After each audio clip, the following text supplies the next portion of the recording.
Hi viewers, எல்லோருக்கும் வணக்கம். இன்னைக்கு சிறுகடிக்க ஆசை நாடகத்தில் பாவங்க அண்ணாமலையோடைய வீடு நாளைக்கு ஜப்திக்கு வந்துடுற மாதிரி வக்கீல் நோட்டீஸ் வந்திருக்கு வீட்டுக்கு. அப்போ அண்ணாமலை சொல்கிறாரு முத்து மீனா கிட்ட, முத்து நான் யாரெல்லாம் நம்பணும், யாரெல்லாம் என்னை ஏமாற்ற மாட்டாங்கன்னு நினச்சனோ அவங்கெல்லாம் என்னை ஏமாற்றிட்டாங்க. என்னுடைய பொண்டாட்டியே எனக்கு துரோகம் பண்ணி எனக்கு ஏமாற்றம் செஞ்சிட்டா. ஆனால் முத்து நான் ஒன்று சொல்கிறேன்ப்பா, நாளைக்கு இந்த வீடு ஜப்திக்கு வந்துடும் போல இருக்கேப்பா, என்னப்பா பண்ணுறது? உங்ககிட்ட சொல்கிறேன் முத்து, என் உயிர் என் பாடி இந்த இடத்த விட்டு போகும்போது இந்த வீட்டில் இருந்து தான்ப்பா போகணும். இந்த வீடு ஏலத்துக்கு வரக்கூடாது முத்து, ஏதாச்சும் ஒன்று பண்ணு முத்து அப்படின்னு சொல்கிறாரு அண்ணாமலை அவங்க பையன்கிட்ட. உடனே முத்துவும், ஏன்பா நீ கவலைப்படாதப்பா, நான் எப்படியாச்சும் இந்த வீட்டை 38 லட்சம் மீட்டுருவேன்ப்பா அப்படின்றாரு. எப்படிப்பா முடியும், நாளைக்குள்ளே கட்டணுமாப்பா, நீ என்னப்பா பண்ணுவ அப்படின்னு கேட்குறாரு அண்ணாமலை. அதுக்கு மீனாவும், மாமா நாங்கள் ஏதாச்சும் பண்ணி எதனா செய்கிறோம் மாமா, நீங்கள் கவலைப்படாதீங்க மாமா அப்படின்னு சொல்லிட்டு ஆறுதல் சொல்கிறாங்க அவங்க மருமக. அதுக்கப்புறம் மீனாவும் முத்தும், இது ஏதோ சூழ்ச்சி நடந்திருக்குதுங்க, எப்படியாச்சும் வீட்டை காப்பாற்றணும்னு சொல்லிட்டு என்ன பண்ணலான்னுட்டு அந்த ஃபினான்சிக்காருக்கு கால் பண்ணுறாங்க. சார் நாங்கள் உங்ககிட்ட கொஞ்சம் பேசணும் சார் அப்படின்றாங்க.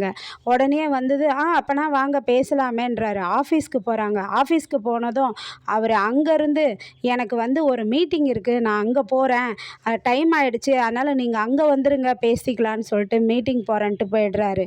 மீனாவும் முத்தும் அந்த மீட்டிங் நடக்கிற இடத்துக்கு போகிறாங்க. அங்கே போனதும் ஐயோ ரொம்ப டைம் ஆகிடுச்சிங்க, நான் ஒரு கேஸ் விஷயமா ஒரு வக்கீலை பார்க்க போகிறேன்றாங்க. அங்கே வந்துருங்கன்றாரு. அதுக்கப்புறம் அங்கேயும் போகிறாங்க. அங்கே போயிட்டு இல்லையே என்னால் இங்கேருந்து நான் கிளம்பிட்டேன், அதனால் நான் போலீஸ் ஸ்டேஷன் தான் போகிறேன், நீங்கள் அங்கே வந்துருங்கன்றாங்க. முத்துக்கு சரியான கோபமாக வருது.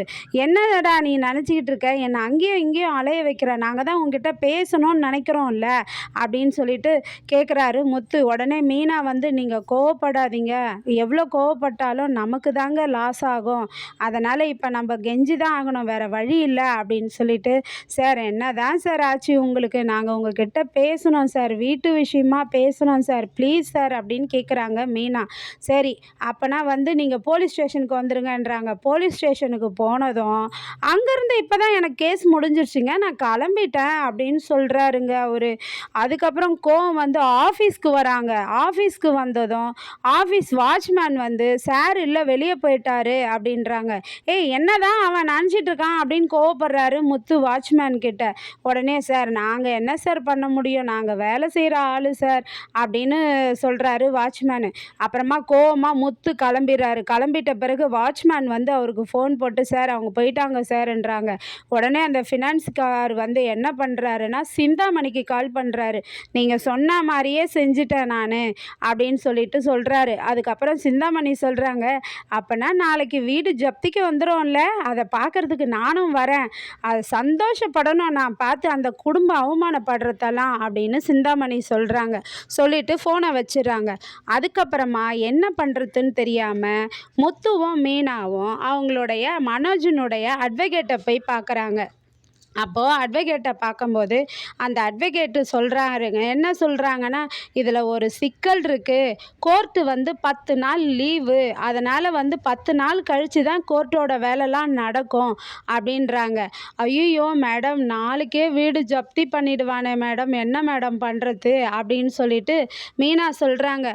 வேறு ஒன்றுமே பண்ண முடியாது மீனா, அதனால் நீங்கள் அவர்கிட்ட போய் பேசி பாருங்க அப்படின்றாங்க.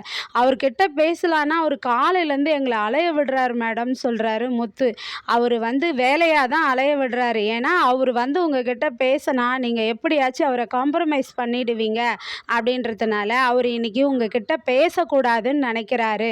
நாளைக்கு அவர் வருவார் இல்லையா, வீடு ஏலத்துக்காக எடுக்கிறதுக்கு வருவார் இல்லை, அப்போ நீங்கள் எப்படியாச்சும் அவரை பேசி எதனா பண்ணுங்க அப்படின்னு சொல்கிறாங்க.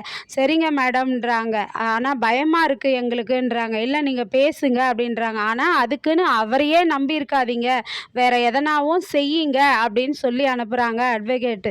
சரின்ட்டு போகிறாங்க. வீட்டுக்கு போகிறாரு. அண்ணாமலை கேட்குறாருங்க, முத்து என்னப்பா ஆச்சு, என்ன சொன்னான் அந்த ஃபினான்ஸ்காரன் அப்படின்னு சொல்லிட்டு கேட்குறாரு அண்ணாமலை. அப்படியே மௌனமாக இருக்கிறாங்க ரெண்டு பேருமே. மௌனமாக இருக்குதும், அப்பா 10 நாள் கோர்ட்டு லீவாம்ப்பான்னு சொல்ல வராரு முத்து. அதுக்கு அண்ணாமலை எப்படி ஷாக் ஆகுறாரு. அண்ணாமலை அதை உயிராக வச்சு நடத்துகிறாருங்க அந்த வீட்டை. அவருடைய கஷ்டம், கௌரவம் எல்லாமே அதில் தான் அடங்கியிருக்கு. அந்த வீடு கைவிட்டு போனால் அவருடைய நிலைமை என்னவாகும்ன்ட்டு இந்த கதையை தொடர்ந்து மீண்டும் பார்ப்போம். நன்றி, பாய்.